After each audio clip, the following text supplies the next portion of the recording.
여러분, 바다에서 한 짐승이 올라왔습니다. 그리고 머리의 개수와 모양이 굉장히 독특합니다. 뿔이 10개나 있고요. 머리가 7개입니다. 그리고 이 머리들 하나하나에는 하나님을 모욕하는 이름들이 있습니다. 겉보기에 그 짐승의 모습은 몸은 표범 같고 발은 곰의 발 같고 입은 사자의 입 같다라고 이야기하는 거죠. 큰 용은 자신의 능력과 보좌와 큰 권세를 바로 그 짐승에게 넘겨줍니다. 요한은 그 짐승과 관련된 에피소드 하나를 소개합니다. 이 짐승의 7머리 중 하나가 상하여 죽게 되었다가 기적적으로 상처가 다시 나아서 살아난 적이 있다는 그 내용을 이야기하죠. 그리고 온 땅의 사람들은 상하여 죽게 되었던 머리가 다시 살아나는 기적을 보고서 이 짐승을 믿고 따르게 되었다라는 내용을 이야기합니다. 용은 바다 짐승에게 더 큰 능력을 주었고 바다 짐승은 더 강해졌습니다.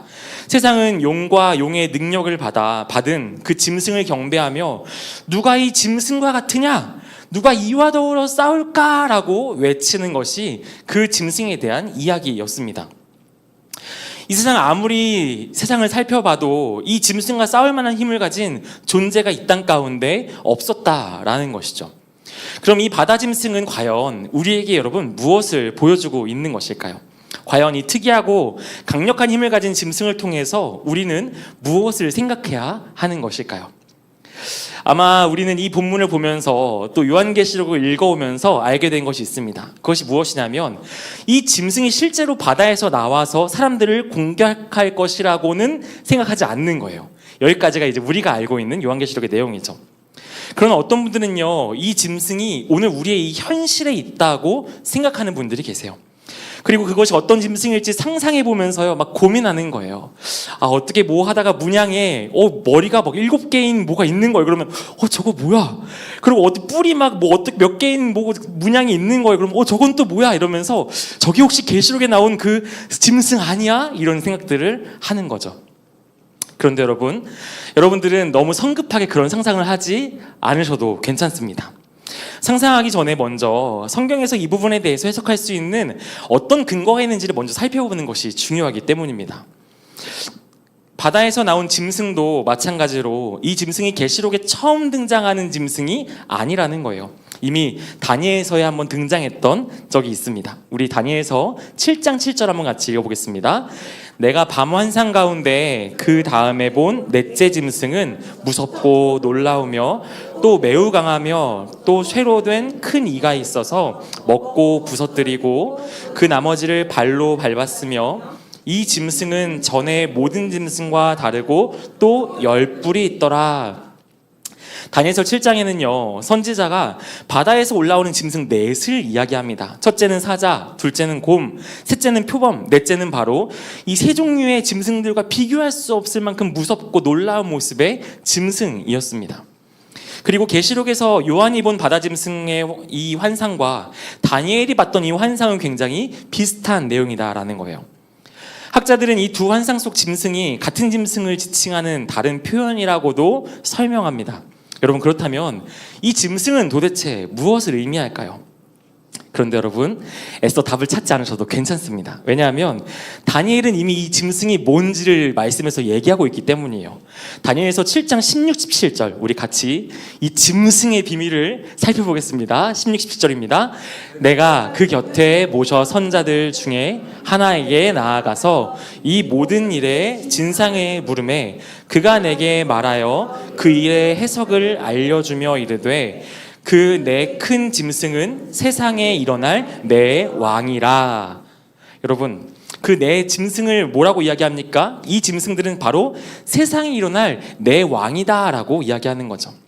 다니엘이 이 환상을 보고 이 일의 진상이 뭡니까? 물었더니 천사가 세상에 나타날 4명의 왕을 얘기하는 거야. 이 얘기를 해줬다는 거예요.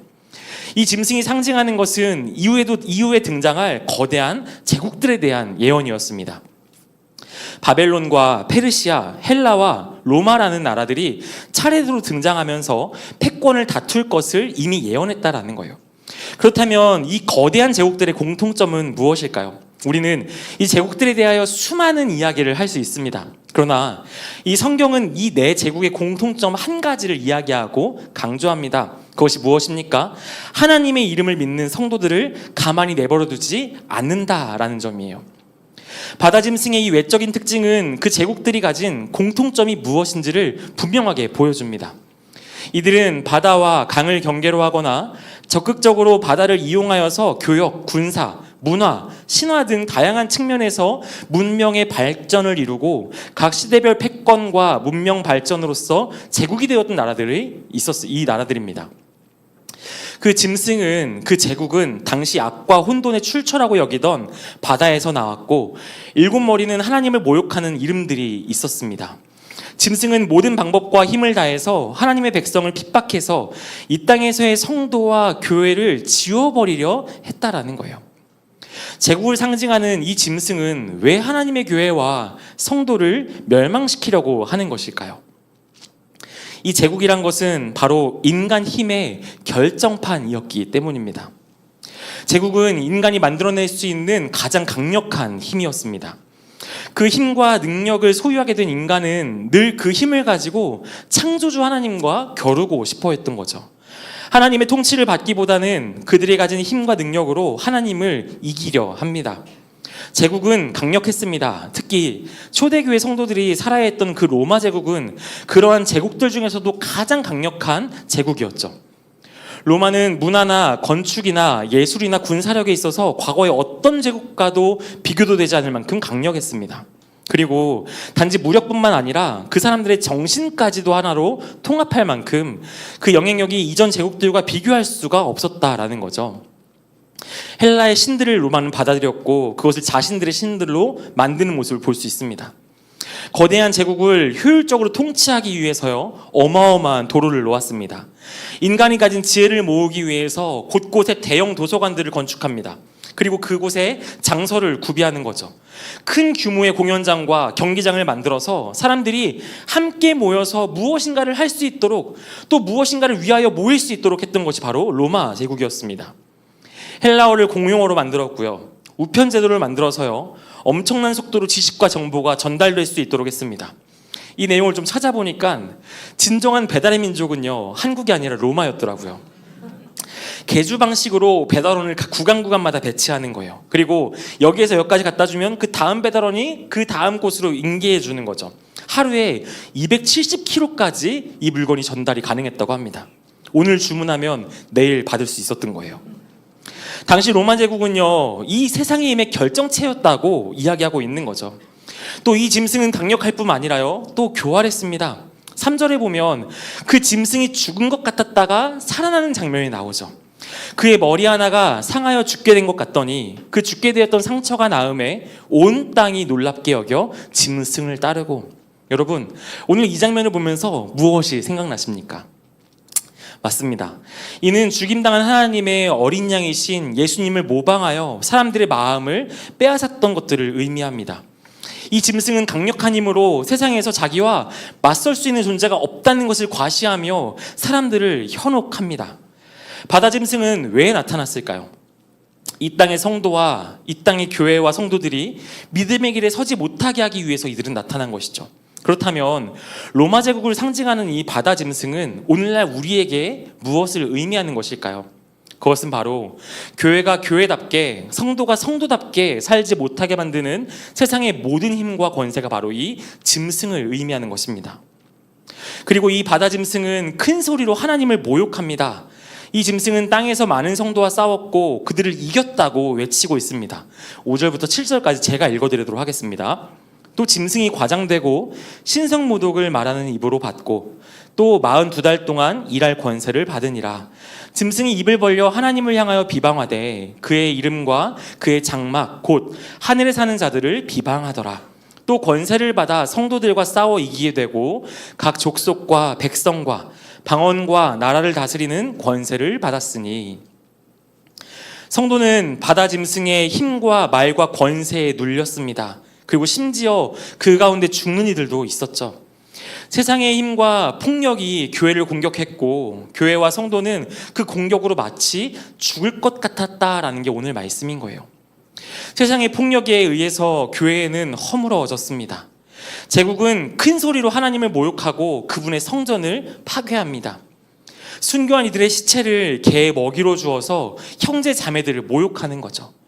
그 당시에 성도들을 나무 기둥이나 말뚝에 묶어서 기름이나 송진을 겹겹이 성도들의 몸에 머리부터 발끝까지 발랐다고 해요. 그리고 해가 진 뒤에 이들을 산채로 불태웁니다. 그리고 정원이나 경기장의 조명으로 성도의 몸이 촛불이 되어서 사용했던 거예요. 재산을 몰수하고 강제로 유배가 되기도 합니다. 이 계시록을 쓰고 있는 요한도 반모섬으로 유배되어 있는 상황이었던 거죠. 이런 과정에서 수많은 성도가 로마 제국의 힘의 배교를 선택하고요, 제국이 성도를 이기는 것 같이 보이는 게 이들의 삶이었다는 거예요. 이 편지를 읽고 있는 성도들은 자신의 그 비참한 처지와 바다짐승 같은 제국에게 죽임당한 이들의 얼굴을 떠올리며 오늘 이 편지를 읽고 있다라는 거죠. 이제 우리는 바다짐승의 공격이 오늘날 우리에게 어떻게 다가오는지를 물어야 합니다. 오늘날에도 세상의 힘을 가지고 폭력으로 성도의 신앙을 공격하는 자들이 있습니다. 당연히 순교자가 많이 나오는 거죠. 대한민국은 기독교 신앙에 대해서 국가가 폭력을 행사하고 있지는 않습니다. 그러나 지금도 전 세계 곳곳에는 이 폭력으로 인하여 순교하는 자들이 아주 많이 있죠. 지금은 고인이 된 세계 기독교 백과의 편집자인 데이비드 바레트라는 사람이 있습니다. 그분이 진행한 조사에 따르면요, 예수님의 초림 이후에 2000년 동안 기독교라는 이유로서 7천만 명이 순교했다라고 이야기합니다. 그렇다면 우리나라는 여러분 어느 정도가 될까요? 복음이 우리나라에 들어온 지 200년 전에 들어왔다고 이야기할 때에 남한과 북한을 합하여서 기독교인이라는 이유로 순교한 사람들이 좋기 20만 명 정도라고 주장하는 학자들도 있습니다. 세상이 폭력으로 성도를 공격하고 죽이는 일은 기독교 역사 속에서 늘 있었고 지금도 우리가 알지 못하는 곳에서 여전히 일어나고 있는 일이다라는 거예요. 그런데 여러분, 우리의 생명을 빼앗는 그 핍박보다 더 강력하고 더 심한 것이 있습니다. 그것은 성도의 육신을 죽이는 것이 아니라 성도의 영혼을 공격하여 우리가 마땅히 경배해야 할 분을 바꿔버리는 일이에요. 예배는 드리게 하되 예배의 온전한 대상이신 삼위 하나님이 있어야 할 자리에 다른 것들을 세우고 앉혀놓는 것이죠. 바다짐승은 죽임을 당할 것 같은 어린 양을 모방하고 있습니다. 그리고 거짓을 속은 이들에게 새로운 예배의 대상을 제시하고 있죠. 어린 양과 어린 양의 길을 따라야 할 이들이 큰 용과 큰 용의 길을 제시받고 있다는 거예요. 주의 길이 아니라 제국의 길을 따르고 있도록 사람들을 미혹하고 있는 것이 이 짐승이 하고 있는 일이다라는 거예요. 강력한 힘으로 이 땅에 있는 교회를 짓밟습니다. 바다짐승은 자신의 힘을 과시합니다. 이 힘이 주는 매력을 경험하라라고 이야기하고 있죠. 그리고 이 힘을 잡으면 너희들에게 생명이 있을 거야 라고 그 바다 짐승이 이야기하고 있는 거예요. 권력과 돈과 건강만, 지식만 있다면 우리는 이 땅에서 너무나 안전하니 이 세상의 힘을 추구하라라고 외치고 가르치고 있는 거죠. 너희가 믿는 예수님은 힘이 없어서 매를 맞으셨고 그분은 그렇게 십자가를 질려 돌아가셨어. 그리고 그분은 인간을 구원할 힘이 없었어. 힘은 누구에게 있냐면 예수님께가 아니라 황제에게 있어. 황제가 너희의 생명을 지금 주관하고 있는 거야. 황제가 너희를 살리고 황제가 너희를 죽일 수 있어. 이것을 가르치고 외치고 이야기하는 거죠. 그렇게 위협합니다. 그 6절에 그 짐승은 그의 이름과 그의 장막 곧 하늘에 사는 자들까지도 비방합니다. 초대교회 성도들은 이 이야기를 들으면서 순교자들의 시신이 모욕당하고 이미 죽어서 하늘로 올라간 그 성도들이 모욕당하는 모습을 보고 듣게 되었다라는 거예요. 믿음으로 싸웠던 이들은요, 고난과 핍박과 아픔을 견디며 하나님의 뜻과 성령의 인도하심을 따라 사랑하고 희생하며 살았습니다. 그런데 그 짐승은 믿음의 사람들의 삶과 죽음을 무시하고 있죠. 곧 옳게 곧게 믿었던 옳은 신앙생활을 했던 이들을 향해 고지식하다라고 손가락질합니다. 그들은 예수님이 우리의 모든 짐과 멍에와 십자가를 다 지셨으니 더 이상 우리가 받아야 할 고난은 없다라고 가르치고 이야기합니다. 이 땅에서 주께서 남겨주신 영광과 복만 누리면 된다라고 가르치고 있는 거죠. 십자가 없이 영광으로 들어갈 길이 있는데 왜 아직도 그 십자가의 저주 아래 있으려고 하냐라고 교회에게 소리치고 있는 거예요. 여러분 혹시 양화진 아시나요? 아마 여러분들도 가보신 분도 계시고 또 들어보신 분도 있으실 것입니다. 이 양화지는 한국에 들어와서 복음을 전하다가 순교한 외국인 선교사님들과 그 가족들이 안치된 묘역입니다. 거기에는 무덤이 정말 많습니다. 무덤에 세워진 묘비에는 그 선교사님들의 헌신과 그분들의 역사가 기록되어져 있습니다. 그들은 풍토병으로 사역을 짧게 하고 순교한 분들도 많으시고요. 그리고 그 양화진에서 근데 가장 마음 아픈 곳, 가슴 아픈 곳은 바로 그 한 주변에 있는 한 주변에 작은 묘비로 가득한 공간이 한 군데가 있어요. 그곳이 어떤 곳이냐면 태어난 지 얼마 되지 않아서 죽은 선교사 자녀들의 묘지입니다. 오늘 그 선교사 자녀들의 묘지를 보면서 그 바다짐승은 이 묘비 앞에서 뭐라고 이야기할까요? 그렇게 한국 땅에 와서 죽은 성도님들과 복음을 위해 자신의 안녕을 포기한 삶, 그리고 적절한 의료의 혜택조차 받지 못하고 이웃 땅에서 죽어가는 자기 자녀들을 보고 있을 수밖에 없었던 그분들에게 이 바다짐승은 무엇을 하고 있을까요? 아마 바다짐승은 그 선교사님들 바라보며 비웃고 있을 거예요. 참 답답하다. 아니, 너 잘 사는 나라에서 그냥 좀 편하게 살지. 아니, 기껏 자녀 낳아서 여기서 이렇게 자녀 죽게 할 거야. 그렇게 너 무책임한 아빠가 되고 싶어. 이렇게 비웃으며 선교사님들을 비웃었겠죠. 너는 참 바보 같은 인생을 살고 있구나. 아니, 사서 이런 생고생을 하며 참 어이가 없구나 하고 비웃을 것입니다. 너희 자녀들은 아무짝에도 쓸모없는 일을 위해서 불필요한 죽음을 맞이한 거야. 너의 삶은, 자녀들의 인생은 너무나도 쉽게 허비된 거야 라고 비아냥될 것입니다.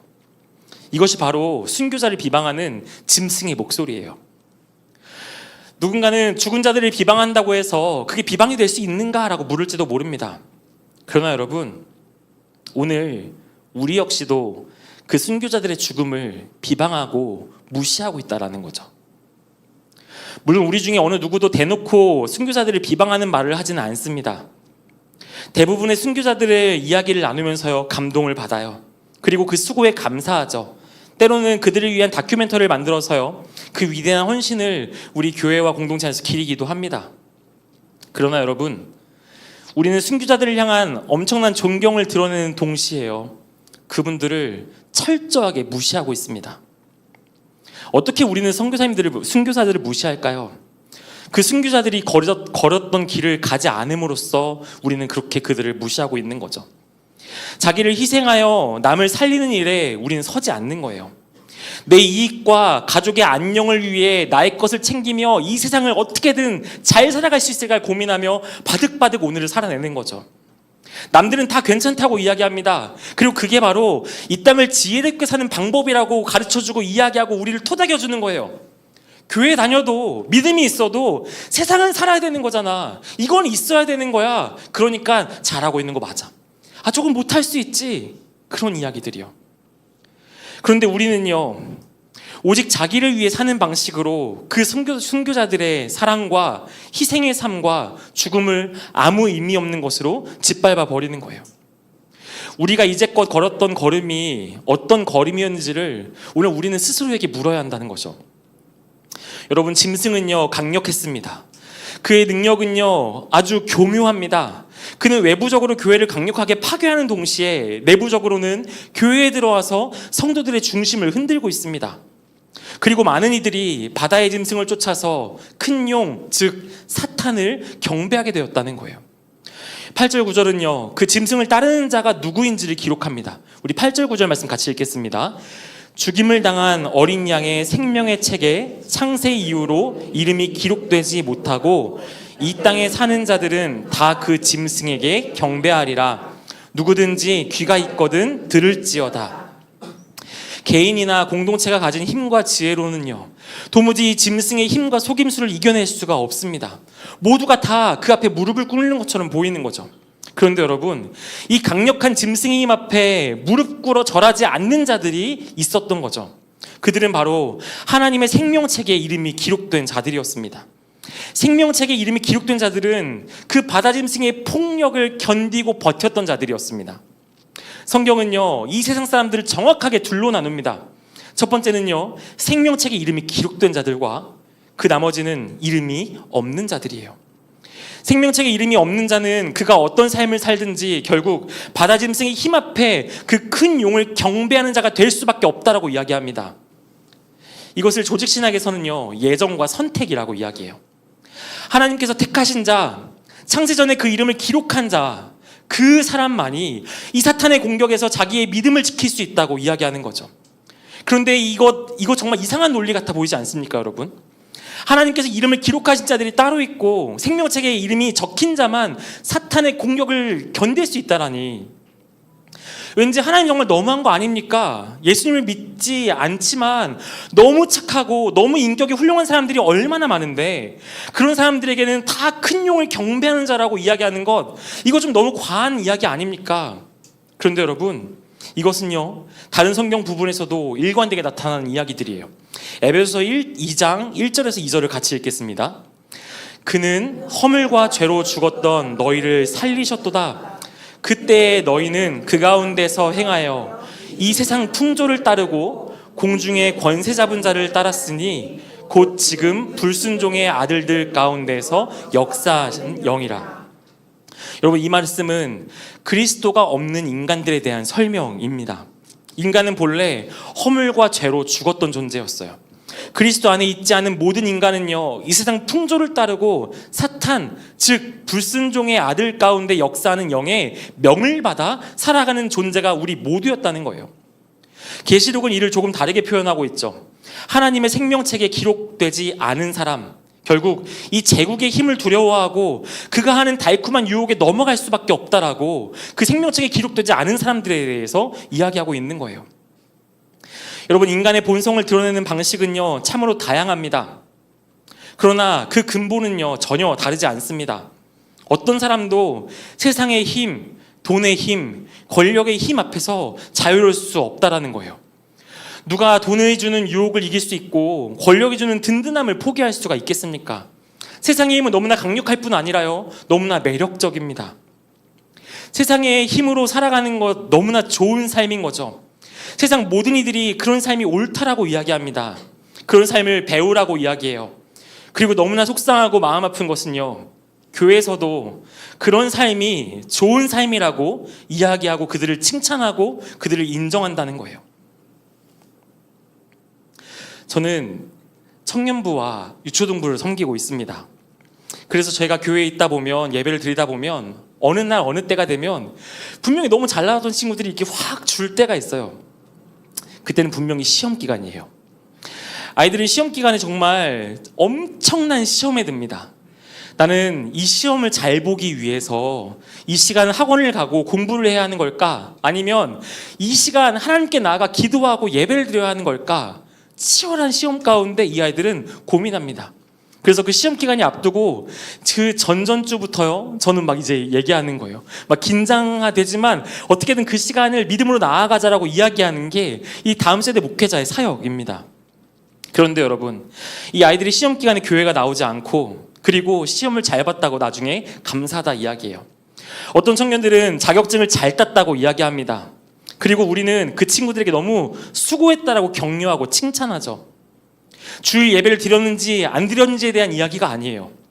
아이들의 삶의 우선순위가 무엇인지, 심지어 그들이 섬기는 대상이 큰 용인지 어린 양인지 우리는 분별조차 하지 못하고 오늘을 살아가며 그들에게 무엇을 가르쳐야 하는지, 무엇이 지켜져야 하는지도 가르쳐주지 못하는 것이 저의 모습이었다는 거예요. 성경은요, 하나님의 생명책에 이름이 기록된 인생이 아니고서는 절대로 그 바다짐승의 유혹을 이길 수 없다라고 이야기합니다. 유일하게 바다짐승에게 절하지 않는 자들은 창세전에 택함을 받은 성도들이라고 이야기해요. 오직 택함을 받은 사람들만이 세상의 소리 속에서도 하나님의 그 세미한 음성을 들을 수 있다라고, 귀 있는 자들은 들을지어다 할 때 그 음성을 듣는 자들이라고 이야기하고 나누는 거죠.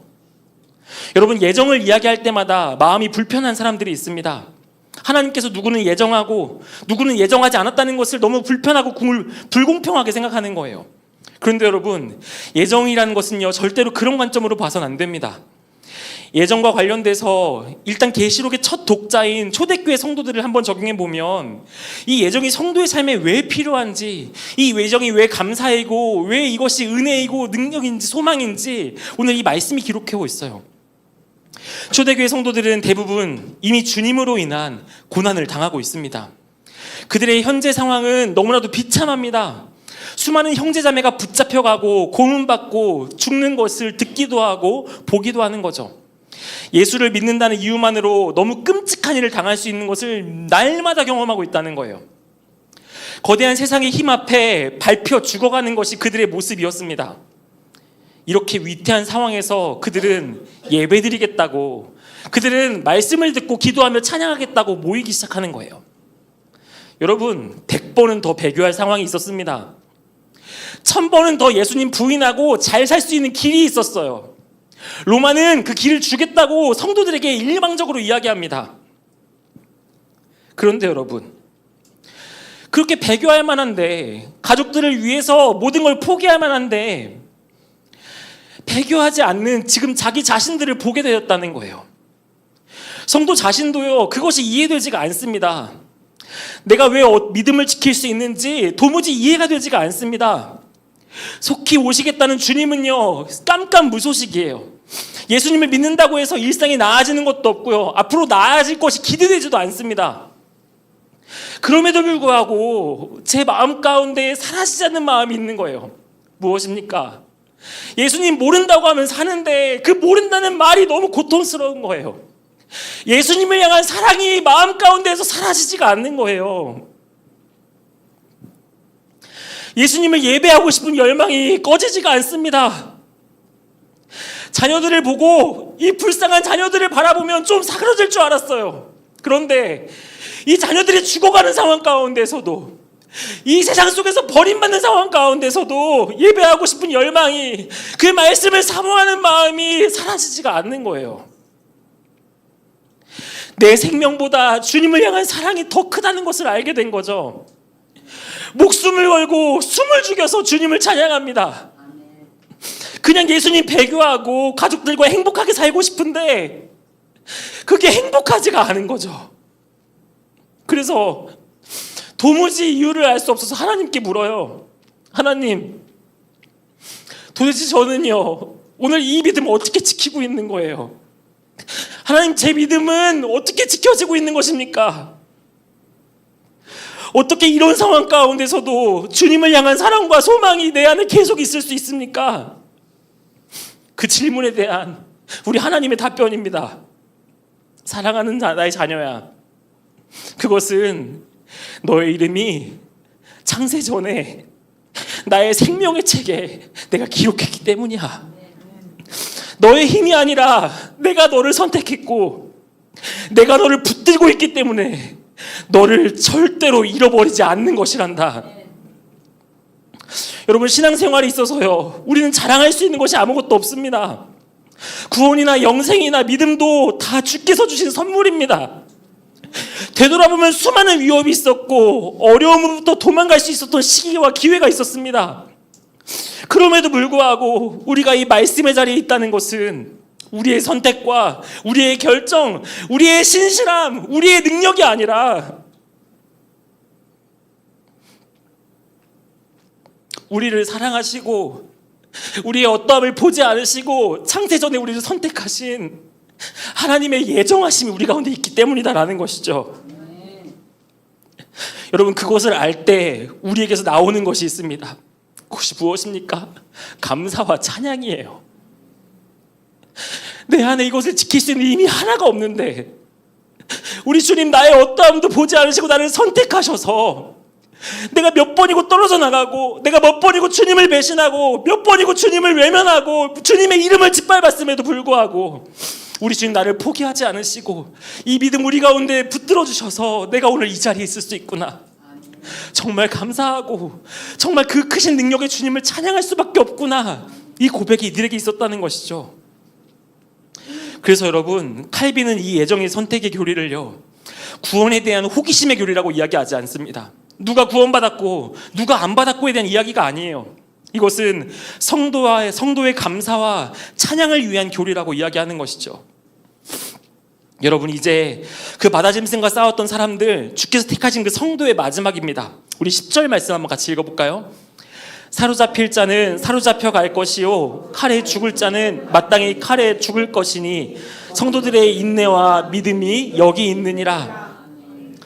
여러분, 개역개정 성경을 보면요, 정확하게 이들이 누구인지를 잘 알 수가 없어요. 조금 더 원어의 느낌에 맞게 번역된 세번역 성경이 있습니다. 제가 다시 읽어드릴게요.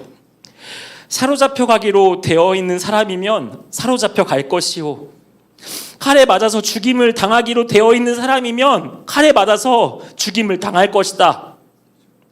모든 것은 주님의 뜻대로 되는데 주님의 뜻이 무엇이냐면요, 성도가 사로잡혀가고 칼에 죽는 것이라고 이야기합니다.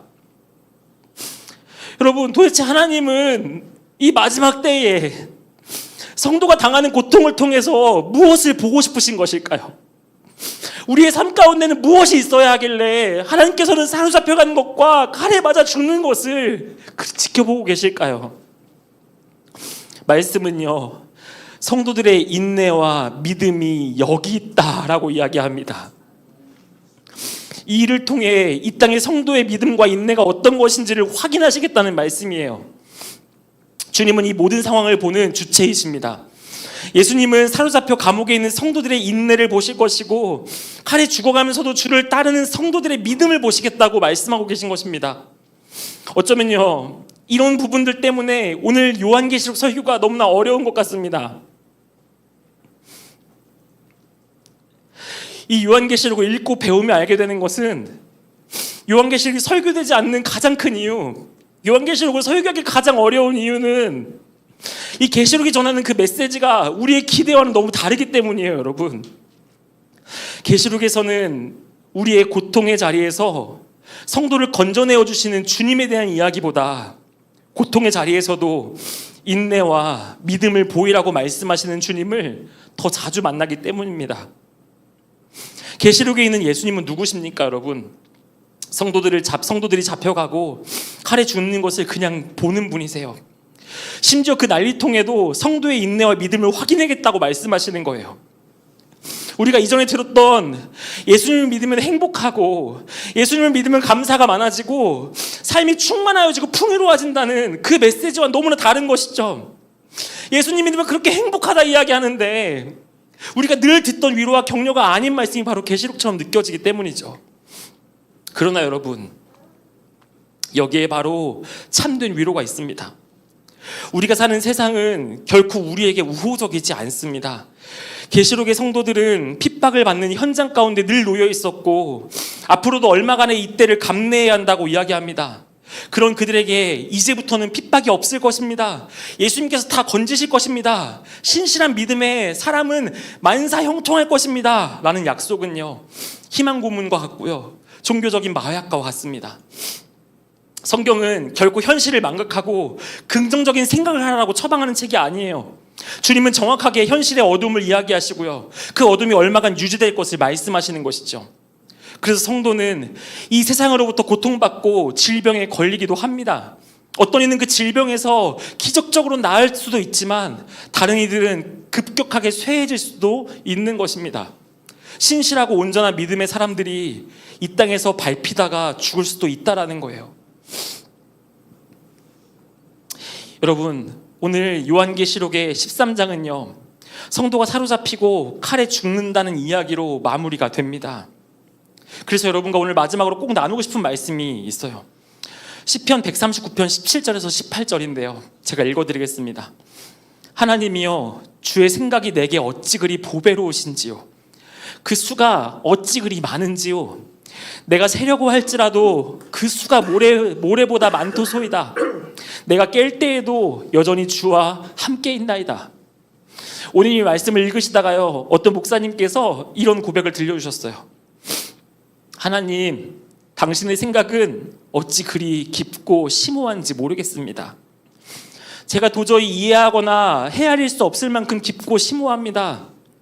그런데 한 가지 확실한 것은요, 제가 힘이 들어서 잠을 자다가 깨어보니 그때도 주님은 주무시지도 않고 저를 지켜보시며 저를 쳐다보시며 저를 지키시고 계셨습니다.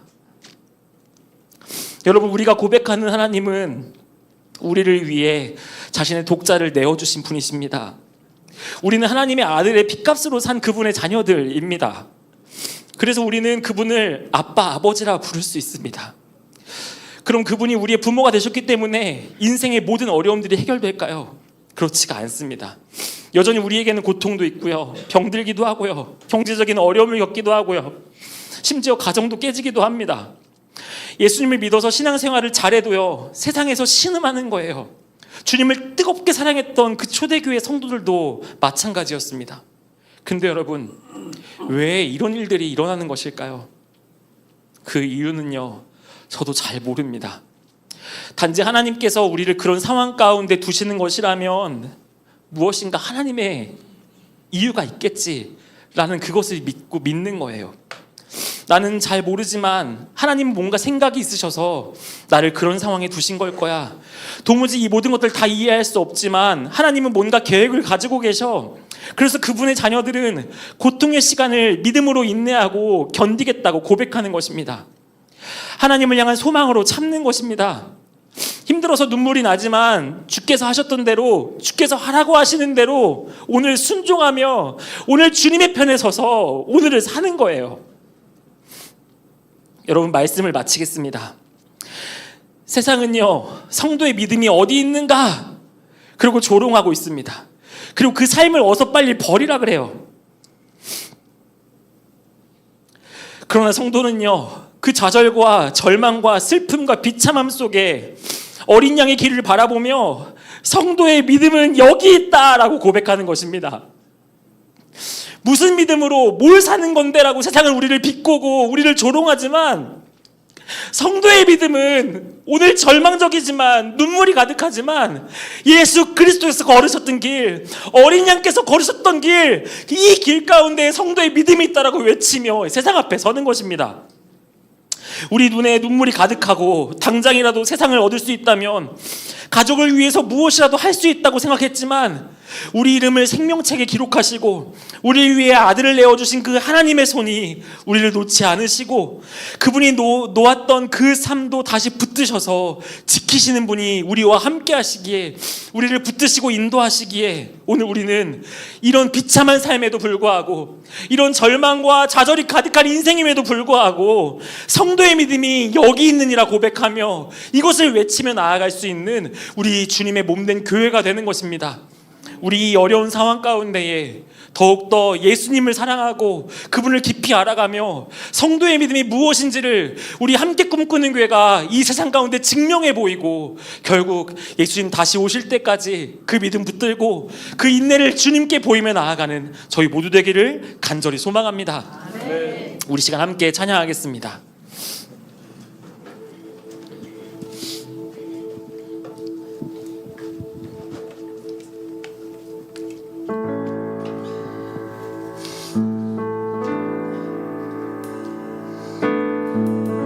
가사를 생각하면서 같이 찬양하도록 하겠습니다. 의지했던 모든 것 변해가고 억울한 마음은 커져가네. 부끄럼 없이 살고 싶은 마음 주님 아시네. 모든 일을 선으로 이겨내고 모든 일을 선으로 이겨내고 죄의 유혹을 따르지 않네. 나를 구원하신 영원한 그 사랑, 그 신근에 고백합시다. 날 붙드시네.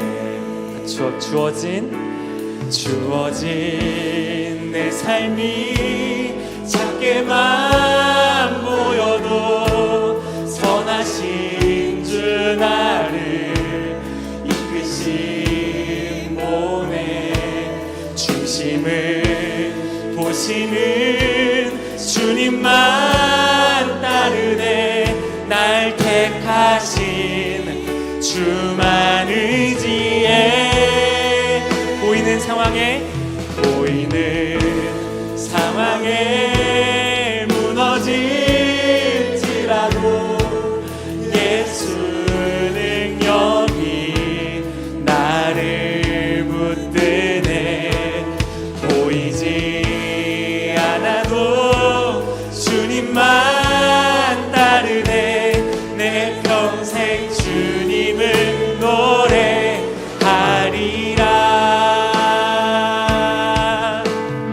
같이 고백합시다. 의지했던 모든 것, 의지했던 모든 것 변해가, 우리 억울한 마음은 커져가네. 부끄럼 없이 살고 싶은 마음 주님 아시네. 모든 일을 선으로 이겨내고, 모든 일을 선으로 이겨내고, 죄의 유혹을 따르지 않네. 나를 구원하신 영원한 그 사랑, 크신 그 은혜, 여러분 이것이 우리의 믿음의 고백입니다. 날 붙드시네. 주어진 내 삶이 작게만 보여도 선하신 주 나를 이끄신 분의 중심을 보시는 주님만 나르네. 날 택하신 주만 의지해. 보이는 상황에 무너질지라도 예수 능력이 나를 붙드네. 보이지 않아도 주님만 따르네. 내 평생 주님을 노래. 우리 한 번 더 같이 믿음으로 고백합시다. 주어진 내 삶이 작게만 보여도 선하신 주 나를 이끄신 분의 중심을 보시는 주님만 따르네. 날 택하신 주만 의지해. 보이는 상황에 무너질 예수의 능력이 나를. 이제 우리 믿음으로 고백합시다. 보이지 않아도 주님만 따르네. 내 평생 주님을 노래. 우리 함께 같이 고백합시다. 나는 주님께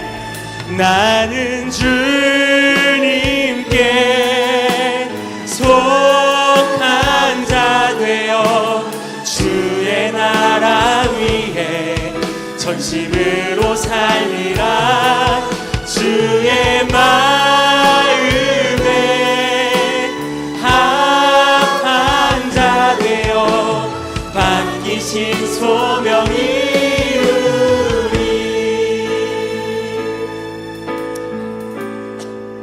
우리 시간 같이 기도하기 원합니다.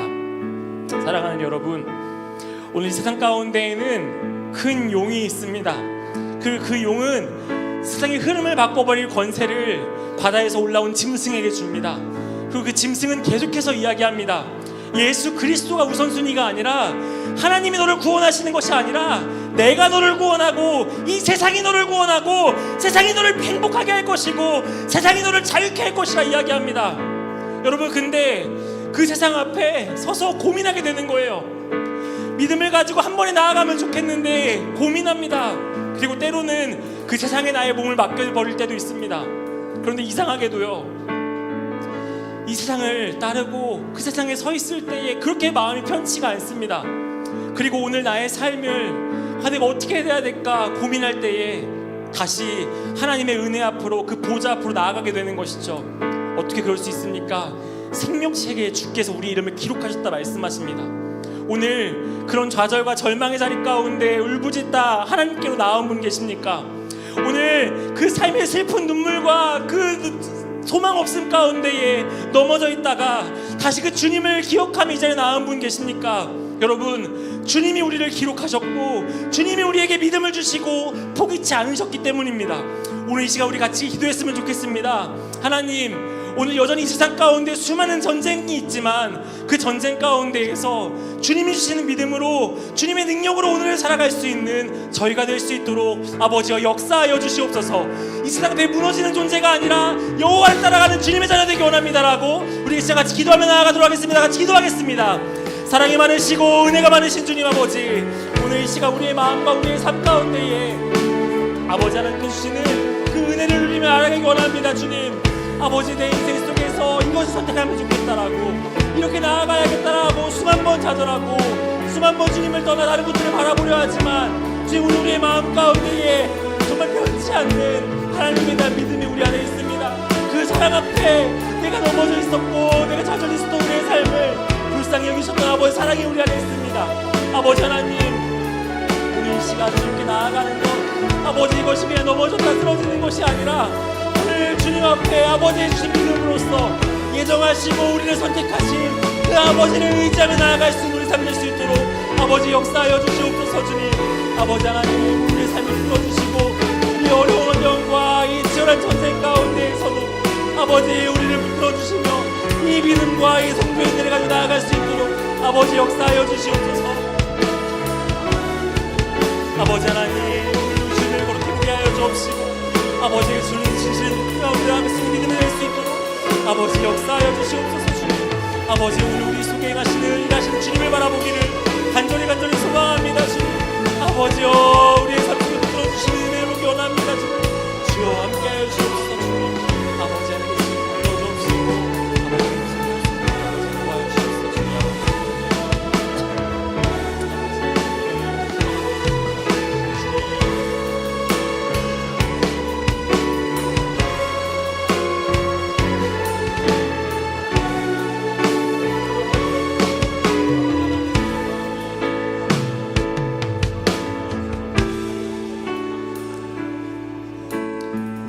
같이 기도하기 원합니다. 오늘 초대교회 성도들은 그 지하실에서 오늘도 조심스럽게 말씀을 읽어나가고 조용히 찬양을 합니다. 그리고 그들은 다시 오실 예수님을 고대하고 기다리며 나아갑니다. 오늘 우리의 함께 꿈꾸는 교회가 그런 교회가 되기 원합니다. 주님의 다시 오심을 소망하며 오늘 우리에게 주어진 삶을, 오늘 우리에게 주어진 하루를 주님의 자녀답게 어린 양을 따르는 자답게 믿음으로 살아낼 수 있는 함께 꿈꾸는 교회가 되게 하여 주시옵소서. 지금 준비되어지고 있는 우리 여름 전교인 수련회 가운데도 함께 하셔서 우리가 주님의 그 뜻을, 거룩한 뜻을 바라보며 주님 한마음 되어져서 한 교회 되어져서 한 소망을 품고 오늘을 살아갈 수 있는 우리 한꿈교회 될 수 있도록 아버지 역사하여 주옵소서라고 우리 교회와 우리 여름 수련회를 놓고 우리 함께 같이 기도하며 나아가도록 하겠습니다. 같이 기도하겠습니다. 사랑이 많으시고 은혜가 많으신 주님 아버지, 주님 오늘 우리 가운데에 주님의 하시는 분 있습니다. 주님 아버지께서 붙들어주시고 주님 나아가면 될 수 있도록 아버지 역사하여 주시옵소서. 주님 아버지 오늘 우리 가운데 주시는 주님의 은혜를 누려갈 수 있도록 아버지 인도하여 주시옵소서. 주님 그리하여 오늘 이 놀라운 고백들이 우리가 어디 믿음의 고백될 수 있도록 역사하여 주시고 아버지 그 준비하신 그 가운데 우리를 활용할 수 있는 주님의 모든 교회가 될 수 있도록 역사하여 주시옵소서. 세상에서는 주의 믿음 청하를 할 때 행복하게 하라 이야기합니다. 행복하라고 이야기합니다. 그러나 주님 오늘 우리가 가진 행복이 이 세상에 있는 행복이 아니라 예수 그리스도 닮아가는 행복 될 수 있도록 불러주옵시고 진리 가진 행복 될 수 있도록 역사하여 주시옵소서. 아버지 하나님 우리를 불러주시고 우리 함께 꿈꾸는 교회 모두가 그 바른 믿음으로 이 세상 앞에 설 수 있도록 역사하여 주시옵소서. 아버지 하나님 주님의 요새를 볼 수 있도록 아버지 불러주옵시고 아버지 인도하여 주시옵소서. 주님 아버지 열심히 준비하고 있는 전교회 수련회 있습니다. 아버지 수련회 가운데에도 함께하여 주셔서 아버지 하나님 주님께 주시는 은혜를 허락하여 주옵시고 아버지 그 놀라운 가운데 나아가는 수 있도록 역사하여 주시옵소서. 주님 아버지 하시는 거룩하신 분과 주님을 원하여 주옵시고 아버지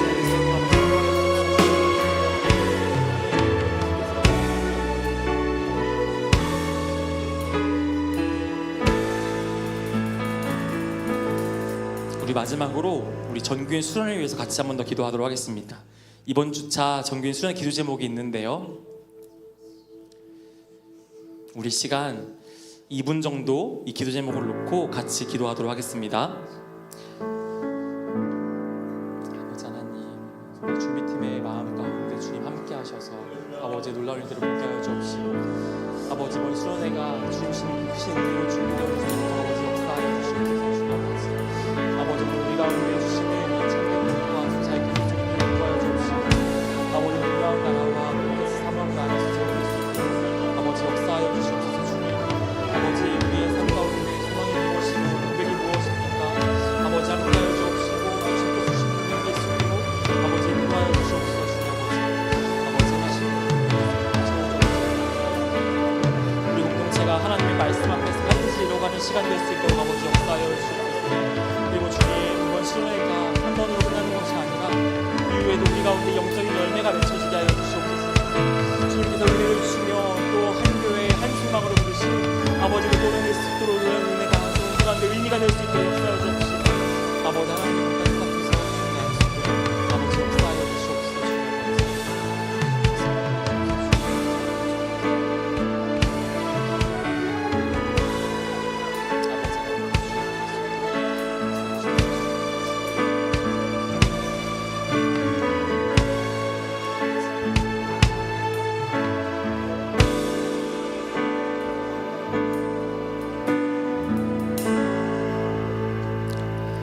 누구든지 귀가 있는 자들은 귀 있거든 들을지어다. 사로잡힐 자는 사로잡혀 갈 것이요 칼에 죽을 자는 마땅히 칼에 죽을 것이니 성도들의 인내와 믿음이 여기 있느니라. 사랑이 많으시고 은혜가 많으신 주님, 이 계시록 말씀을 통하여 주님의 다시 오심을 기다리며 우리가 어떠한 마음으로 오늘을 살아가야 할지 알게 하시니 참으로 감사드립니다. 주님, 저희는 매일매일 순간순간을 영적인 전쟁 가운데 있습니다. 지금도 큰 용은, 지금도 바다에서 올라온 짐승은 우리의 마음에 여호와 하나님의 자리에 세상이 있다라고 이야기하고, 내가 너를 구원하겠다 이야기하며 내가 주는 참된 평안과 기쁨 가운데 나아오라라고 이야기합니다. 그리고 심지어 우리는 그 세상의 질서와 그 규칙과 기준 앞에 우리의 모습은, 우리의 교회가, 우리의 믿음은 너무나 작아 보일 때도 있습니다. 그러나 주님, 초대교회 수많은 성도들이 그 절망적인 상황 속에서 그 믿음을 포기하지 않고 믿음을 버리지 않고 함께 모여 말씀 앞에 나아갔듯이, 그리고 그들에게 찾아온 이 요한계시록의 말씀이 그들을 다시 일으키고 다시 회복시키며 참된 소망으로 나아가 오늘을 살게 하셨듯이, 오늘 이 요한계시록 앞에 서 있는 우리 함께 꿈꾸는 교회가 오늘 주어진 상황과 삶 속에서 그렇게 믿음으로 살아갈 수 있는 저희 모두가 될 수 있도록 역사하여 주시옵소서. 세상은 우리를 향해 믿음이 어딨냐 손가락질하고 비아냥대지만 오늘 성도의 믿음이, 성도의 인내가 여기 있다라고 외치며 세상으로 나아갈 수 있는 저희 모두가 될 수 있도록 역사하여 주시옵소서. 아버지 하나님, 그리고 전교인 수련회를 준비 중에 있습니다.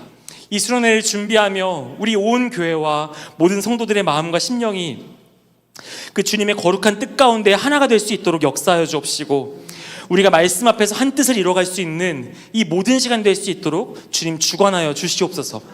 그리고 수련회 이후 가운데에도 그냥 한 번의 즐거운 시간, 한 번에 다 모였던 시간을 넘어 영적인 열매가 이어지고 또 맺혀지며 또 더욱더 영적인 열매를 소망할 수 있는 우리 주님의 몸된 교회가 될 수 있도록 아버지여 역사하여 주시옵소서.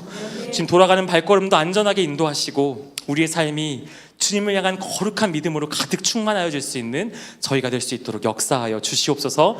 감사합니다. 주님 사랑합니다. 예수님의 이름으로 기도드립니다. 아멘.